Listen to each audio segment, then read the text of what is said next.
Hey guys, so as promised, I wanted to take you back over to the sourdough starters that have been sitting here for about 4.5 hours now.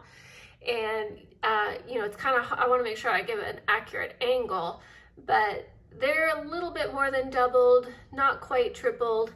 But what I really want you to see, if you can, is that dome. And depending on what angle I hold it up, but they're all growing with that little bit of a dome on top, and as long as I can see that dome, they are not ready to use.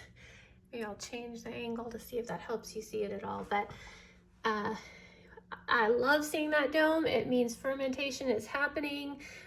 My starter is happy, it's active, but it's still chomping away. So I did get my doughs auto-leasing.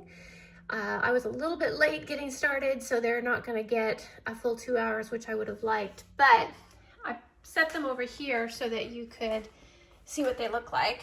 This is the first one, and this was the 800 grams of bread flour, 150 of pumpernickel, 50 of spelt at 75% hydration, and you can see how it's kind of relaxed in there a little bit and spread out.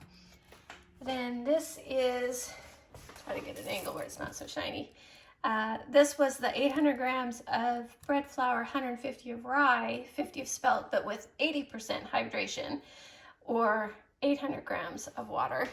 And trying to get where you can see, it's a little bit, well, let me see if I can do this. Take this off for a second. I really want you to see, it's a lot shinier.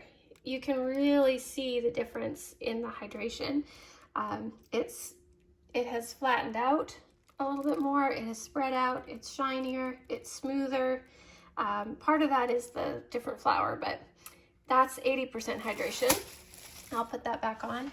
And then this one is the 575 grams of bread flour, 375 of pumpernickel, so a lot more pumpernickel, and 50 grams of spelt at 80% hydration. And look at the difference. 80% hydration here, shiny and wet, spread out, not holding its shape very well. 80% hydration here. See how much that flour has absorbed that water, and it's holding those peaks really high. So again, just the difference in flours, but those will sit as long as possible until my starters are ready. And one thing I'll do is, well, I guess it doesn't really matter, but as those starters are ready, I will go with the one that's had the longest auto-lease. So I'll do them in the order that I mixed them, but I'll use my starters. Let me go back over here. These, even though they were mixed at the same time, at the same ratio, and put in the same spot, they are going to be ready at slightly different times. So whichever one starts to show a little bit of a flattening of that dome, that's the one I'm going to use first. So we'll see you in a little bit.